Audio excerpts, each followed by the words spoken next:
Dalam kehidupan ada persoalan, minta saat itu. Walaupun tidak ada apa-apa dalam kehidupan dunia, minta surga terbaik yang di akhirat. Maka ini diantara sunnah. Setelah Anda kerjakan itu, saya katakan pada Anda, insya Allah akan terjadi perubahan dalam hidup Anda minimal di hari itu. Gak percaya silahkan. Silahkan coba, demi Allah saya katakan. Silahkan coba, bedakan rasanya, rasakan bedanya, dan pasti akan terasa bedanya. Bangun malam ini, siapkan, kompak dengan keluarga. Anda kompak aja, mah kita bangun jam sekian ya. Anak-anak kita bangunin deh, kita bangunin. Siapin misalnya bangun 2:30, bangun jam 3, kita sholat. Walaupun 2 rakaat lu nggak apa-apa, witir 1 rakaat. Tapi kita amalkan ini. Silahkan Anda cek ya, demi Allah saya katakan. Maka di hari itu akan terjadi perubahan pada diri Anda ketika Anda mengerjakan seperti apa yang tadi disampaikan. Cek, di rumah akan tenang, diri Anda pun akan lebih nyaman, pekerjaan akan lebih tertib, dan keberkahan akan hadir dalam kehidupan Anda. Itu yang menyebabkan Utsman bin Affan, Abdurrahman bin Auf, Tamim Ad-Dari, dan sahabat yang lainnya tidak pernah meninggalkan sholat malam selama hidupnya. Hati-hati ya. Nanti ada beberapa keistimewaan ketika Anda bisa amalkan itu semua. Bahasan pertama, istighfar. Memperbanyak istighfar. Kedua, doa. Dan ketiga, rehat sejenak. Jadi ada ahli surga yang punya kebiasaan di bumi. Ada ahli surga yang punya kebiasaan di bumi. Kalau Anda ingin lihat ahli surga spesial, sedang ada di muka bumi, lihat orang yang rajin tahajud, ya pasca tahajud, salah satunya dia perbanyak istighfar kepada Allah Subhanahu wa Ta'ala di poin ini. Jadi, maaf, setelah selesai tahajud, Anda salam kanan, kiri, selesai kemudian witirnya, ada peluang nih amal lagi. Ya, jangan langsung istirahat. Walaupun cuma 1 kalimat. Jeda sebentar, hadirkan ketenangan setelah ibadah, syukuri itu semua. Setelah itu baru kemudian Anda kondisikan hati untuk bisa mendekat kepada Allah. Baru Anda ungkapkan kalimat Astaghfirullahaladzim, Astaghfirullahaladzim, Astaghfirullahaladzim, la ilaha illa huwal hayyul qayyum wa atubu ilaih. Astaghfirullah, Astaghfirullah, Astaghfirullah. Nah, disinilah teman-teman 2 hal bisa kita kerjakan. Sekarang kita bicara bagaimana cara beristighfar seperti diisyaratkan Al-Quran ini. Kita ambil bagian pertama. 1. Awas hati-hati, karena ini peluang diampuni dosa cukup besar di sini. Dan seketika Allah yang mengampuni. Seketika Allah langsung yang mengampuni. Jadi ada orang yang ketika istighfar di waktu sahar, seketika diampuni oleh Allah Subhanahu wa Ta'ala. Bagaimana caranya? Mari kita lihat. Jadi kalau Anda beristighfar, memohon ampun dari kesalahan atau dosa, jangan sekedar kalimat itu keluar di lisan. Hanya formalitas, ya Allah ampuni saya, ampuni saya. Setiap kalimat yang disampaikan dalam Al-Quran, ingat baik-baik, ataupun dalam hadis, itu selalu diistilahkan dengan zikir namanya. Zikir. Ingat baik-baik ya, setiap kalimat kebaikan yang diungkapkan di lisan, itu selalu diistilahkan oleh Quran dengan zikir. Misal, tadi yang astagfirullah, subhanallah, alhamdulillah, yang kita kerjakan ba'da salat, kita kan ba'da salat kita kerjakan astagfirullah, kan istighfar kan? Baik ya, di hadis Muslim, hadis 591. Ya, Nabi kemudian mengucapkan astagfirullah, astagfirullah, astagfirullah. Allahumma antas salam, minkas salam, tabaraka ya dzal jalali wal ikram. Di hadis Muslim hadis 593 kemudian mengatakan la ilaha illallah lahu la syarika lah, lahul mulku wal hamdu wa huwa ala kulli syai'in qadir. Lalu setelah itu subhanallah, alhamdulillah, Allahu akbar. Zikir ini disebut zikir di Quran. Di Quran surah keempat ayat 103. Paling kanan sebelah atas, ada sedikit ke tengah. Lihat kalimatnya. فَإِذَا قَضَيْتُمُ الصَّلَاةَ فَاذْكُرُوا اللَّهَ. Kalau Anda tuntas mengerjakan sholat, segeralah berzikir kepada Allah Subhanahu wa Ta'ala. Nah, apa itu zikir? Zikir itu bukan sekedar kalimat yang diungkapkan. Tapi zikir secara bahasa saja sudah mengandung arti sesuatu yang teringat. Sesuatu yang dirasakan. Ingat dan dirasakan. Jadi ketika Anda beristighfar, tadi ingat baik-baik. Ingat kesalahan, dosa yang dilakukan, minta ampun atas kesalahan dan dosa yang dilakukan. Kalimatnya disebut dengan zikir. Zikir berarti ingat dan merasakan. Jadi begitu Anda mengatakan, ya Allah astagfirullah, ampuni saya, Anda minta ampun, berarti ada dosa yang dikerjakan. Ingat dosa apa yang Anda lakukan sampai Anda mengatakan ampuni saya. Ini bukan cuma di lisan.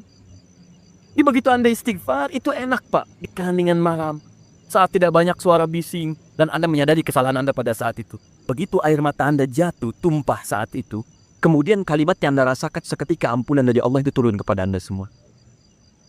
Itu yang pertama mesti Anda lakukan. Jadi begitu selesai tahajud, ingat-ingat, perbanyak istighfar. Hatinya nyaman. Setelah ketenangan itu ada, saya agak cepat baru masuk ke nomor 2. Apa nomor 2 itu? Ini yang saya maksudkan. Awas kalimatnya, hati-hati. Memperbanyak doa kepada Allah Subhanahu wa Ta'ala. Dan inilah doa yang paling cepat diijabah diantaranya oleh Allah Subhanahu wa Ta'ala. Doa yang dipanjatkan di keheningan akhir sepertiga malam, menjelang fajar, dalam keadaan pasca istighfar, bahkan langsung dikatakan di hadis qudsi, jika Anda meminta, maka tidak akan pernah ditolak. Siapa yang meminta, aku berikan. Siapa yang berdoa, aku kabulkan. Siapa yang istighfar, man istaghfara li ghafartu lah, aku ampuni semua dosa-dosanya. Aku ampuni semua dosa-dosanya. Anda bayangkan. Setelah itu, dosa diampuni, tenang ada, tinggal Anda memohon kepada Allah. Siapa yang meminta, aku berikan. Siapa yang berdoa, aku kabulkan. Itu janji Allah di hadis qudsi. Dan hadis qudsi ini diriwayatkan langsung oleh 30 orang sahabat senior di tabaqah pertama, tingkat pertamanya. Dia yang menerima dari Nabi itu hampir semua sahabat yang senior, 30 orang. Anda minta tuh, ini kesempatan. Mungkin inilah waktu yang doa-doa Anda yang dulu itu mungkin belum terkabul. Anda diminta berada di waktu itu. Kalau sudah diberikan waktunya Anda tidak minta, Anda butuh waktu apa lagi? Ayo, yang katanya mohon kepada Allah minta keturunan terbaik, rizki terbaik, pasangan terbaik, ya perilaku yang baik, waktu ini. Nah, apa doa di antara yang dimohonkan? Ini saya tunjukkan ada di Abu Daud, nomor hadis 1427. Kemudian di At-Tirmidzi, nomor hadis 3566. 3566. Imam At-Tirmidzi di antara yang mendawamkan malamnya tahajud. Bahkan berdoa. Terus istighfar. Sampai buta matanya. Ya, orang bertanya, Syekh lima hakaza, kenapa Anda mesti seperti ini? Dia imam besar, ahli tahajud, ahli Quran, menulis juga Al-Jami' As-Sahih, yang dikenal dengan Sunan At-Tirmidzi, ahli hadits juga, tapi di akhir hidupnya banyak menangis sampai buta matanya. Ditanya kenapa sampai begini? Kata beliau, saya khawatir dan takut ketika diwafatkan dan menghadap kepada Allah belum cukup bekal saya dipandang oleh Allah Subhanahu wa Ta'ala. Ada seorang imam sampai menangis mata buta. Ditanya kenapa? Takut saat pulang bekalnya belum cukup. Ya, coba lihat kita. Imam bukan, makmum kadang-kadang. Cita-cita masuk surga, surganya Firdaus bersama Nabi lagi. Berapa amalannya dibandingkan dengan orang-orang soleh terdahulu? Paham? Baik. Kemudian ada juga di An-Nasa'i. Kalau At-Tirmidzi nama aslinya bukan At-Tirmidzi, nama aslinya Muhammad. Muhammad tinggal di Tirmidz, dikenal dengan At-Tirmidzi. Beliau hafal 500.000 hadits.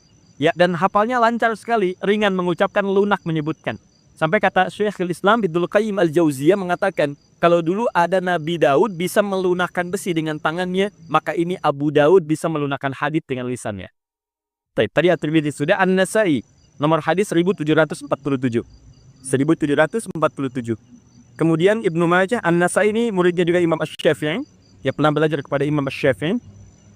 Kemudian Ibnu Majah nomor hadis 1168. Ya.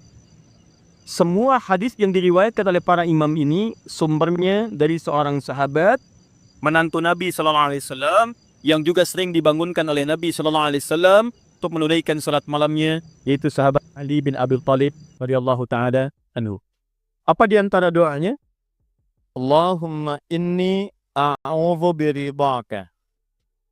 Ya, Ali bin Abi Thalib mengajarkan doa dari Nabi sallallahu alaihi wasallam setelah kemudian tahajud, setelah beristighfar kepada Allah, lalu doa pertama yang disampaikan bukan doa permintaan lain-lain dulu, tahan dulu yang lainnya. Tapi yang didahulukan yang ini. Ya Allah, Allahumma inni a'udzubika biridhaka min sakhatik. Ya Allah, saya berlindung kepadamu dengan mengharap ridhamu. Jauhkan saya. Ya Allah, jauhkan saya dari segala apa yang Engkau murkai. Di antara makna ridha, kalau sudah datang dari Allah, maka mengabulkan semua doa-doa yang dimohonkan. Ridha itu maknanya 3. Mengabulkan doa yang dimohonkan, mengampuni dosa yang pernah berlangsung dalam kehidupan, dan yang ketiga memberikan solusi dari semua persoalan yang Anda hadapi dalam kehidupan. Teruskan. Wa bimu'asatika min uqudatik. Wa bimu'asatika, dan hamba berlindung kepadamu ya Rabb dengan segala penjagaan dan pemaafanmu. Mu'afah itu adalah sifat penjagaan dan pemberian maaf. Anda dijaga oleh security, terjaga, nyaman Anda. Anak dijaga orang tua, nikmat, nyaman. Tapi apakah selamanya bersama security? Tidak. Selamanya bersama orang tua, mungkin terpisah. Kalau Anda titipkan diri Anda kepada Allah, maka siapa yang bisa mengganggu Anda dalam kehidupan? Maka Anda bermohon kepada Allah, ya Allah, tolong jaga hamba ya Allah. Dan kalau salah, kalau maafkan hamba. Dan yang lebih hamba mohonkan, tolong jaga hamba dari uqubatib, dari hukuman-hukuman. Nah, hukuman dunia dan siksa akhirat itu disebut dengan uqubah. Maka Anda bermohon kepada Allah, ya Allah, kalau ada perilaku saya yang tidak baik, yang bisa menghadirkan percepatan hukuman di dunia, mohon lindungi saya. Lindungi saya, karena Anda tidak tahu sedang mengerjakan apa yang mungkin Allah murka dengan Anda. Dan kalau ada jalan kembali saya yang berpotensi menghadirkan hukuman abadi di akhirat, mohon lindungi saya, jaga saya dan maafkan kesalahan saya. Karena kalau cuma dijaga nggak ada pemaafan, masuk juga ke situ. Tapi ketika Anda dimaafkan dari kesalahan-kesalahan Anda, dijaga oleh Allah ketika saat itu, maka nikmat yang Anda peroleh pada saat itu. Paham ya? Nah, maka ini kalimat setelah itu Anda puji Allah. La ukhsi salah ana ade. Ya Allah, saya tak mampu menghitung kebaikan, kemuliaan dan pujian darimu. Karena itu pujian yang disampaikan karena kebaikan berlimpah yang tak terukur, yang tidak terukur. Seakan-akan Anda katakan, ya Allah, Engkau sudah banyak berbuat baik kepada saya, ya Allah. Saya nggak bisa menghitung, ya Allah. Saya nggak bisa menghitung. Anta kama astaita ala nafsi. Hitungannya sesuai dengan apa yang Kau hitung saja. Saya tak mampu menghitung. Tapi mohon, ya Allah, di balik segala kebaikan yang tak terhitung itu, saya minta kepadamu, ya Rabb, tolong jaga saya, ya Allah, dari segala hukuman-Mu. Dan tolong ridhoi saya dan jaga saya, ya Allah, dari segala hal-hal yang mengundang murka-Mu. Itu yang paling indah. Maka sejak saat itu, insya Allah Anda akan dijaga dalam kehidupan harian Anda. Setelah itu silahkan bebas mau minta apa. Masalah dunia, ya Allah besok saya mau ujian, ya Allah, mohon mudahkan ya Rabb. Yang ketiga, ingat setelah tadi istighfar, kemudian berdoa, ya berdoa. Setelah itu rehat sejenak untuk persiapan subuh. Jadi begitu sudah istirahat sejenak, nanti begitu subuh segar kembali kita. Segar, enak, nyaman. Begitu Allah Akbar, Allahu Akbar, subuh sudah siap. Ya, kalau wudu batal, perbaiki wudu. Kalau tidak, kita sudah dalam keadaan tenang. Boleh. Tandarat. Nah, itu sunnah. Ketika Anda melakukan itu karena petunjuk hadis, maka Anda dapat pahala. Paling enak. Tidur dapat pahala. Terbayangkan. Sandaran dapat pahala. Itu paling indah. Nah, saya pernah lakukan ini, teman-teman sekalian. Itu waktu di pesantren tuh. Ya, malam ke masjid. Kalau ujian orang ke kelas, kadang-kadang dia ke kelas sampai larut malam, saya ke masjid. Bawa buku juga kita. Ya, kemudian malamnya sholat. Ya, kemudian setelah itu kita istighfar, berdoa, minta. Ketiduran tuh sebentar. Ya, kalau ke masjid itu kenapa ketiduran di masjid paling enak? Karena menjelang subuh pasti orang ke masjid semua kan? Pasti bangun tuh. Baik. Hampir setiap saya yang tertidur itu selalu bermimpi. Kerjain soal. Bangun lagi. Alhamdulillah. Sholat. Begitu masuk ruangan ujian, soalnya persis seperti yang dilihat tadi malam. Ngelihat. Hampir selesai. Pernah satu kali dibagikan. Itu dibagikan nih, kayak semalam nih. Saya isiin aja tuh. Begitu selesai bagikan, saya selesai mengerjakannya. Saya bilang, saya selesai, Pak. Selesai katanya. Kan baru saya bagi, tapi saya selesai. Diambil oleh beliau, dilihat. Nah, sementara ke depan dulu, nak ya. Kamu duduk di depan di sini. Tolong lihat teman-teman yang sedang mengerjakan ujian. Bapak beresin administrasi dulu, nih. Selesai. Tapi itu nyaman, enak gitu ya. Saya anjurkan teman-teman, adik-adik terutama yang masih kuliah, masih dekati Allah. Karena Allah yang punya pengetahuan. Dekati yang punya, maka Anda akan diberikan hal yang terbaik. Itu ada rumusnya di Quran surah kedua Al-Baqarah di ujung ayat 282. Paling kiri sebelah bawah, paling ujung. Wattaqullah wa yu'allimukumullah. Tingkatkan takwamu kepada Allah, maka Allah akan mengajarkan pengetahuan kepadamu. Apa di antara mana takwa itu? Tambah ibadahnya. Di antaranya tahajud. Makanya orang tahajud dibuka dengan kalimat takwa. Tadi Quran surah 51 ayat 15. Innal muttaqina fi jannatin wa uyun. Sebagian orang takwa tinggal di taman surga. Apa amalannya? Innahum kanu qabla dzalika muhsinin. Kanu qalilan minal laili ma yahja'un. Sedikit tidurnya, bangun malam. Wabil ashari hum yastaghfirun, istighfar.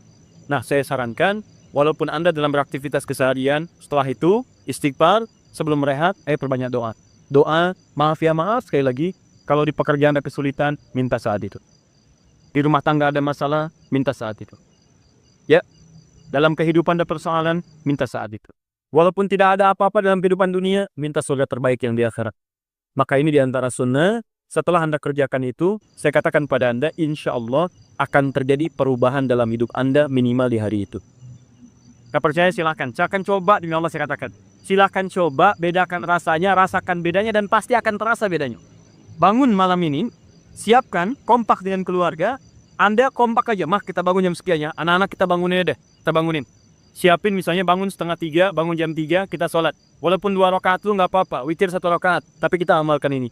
Silahkan Anda cek ya. Demi Allah saya katakan, maka di hari itu akan terjadi perubahan pada diri Anda ketika Anda mengerjakan seperti apa yang tadi disampaikan. Cek. Di rumah akan tenang, diri Anda pun akan lebih nyaman, pekerjaan akan lebih tertib, dan keberkahan akan hadir dalam kehidupan Anda. Itu yang menyebabkan Uthman bin Affan, Abdurrahman bin Auf, Tamim Ad-Dari, dan sahabat yang lainnya tidak pernah meninggalkan sholat malam selama hidupnya. Bahkan tidak ada yang paling indah kecuali mereka berada di malam hari sampai menuntaskan tahajudnya dengan khatam Al-Quran. Dan puncaknya, wa'afat juga berarti penjagaan dalam urusan dunia. Kalau Anda sedang rajin tahajud, maka Anda akan dijaga oleh Allah dari semua kemungkinan yang mengganggu Anda dalam kehidupan. Allah jadi pembela Anda.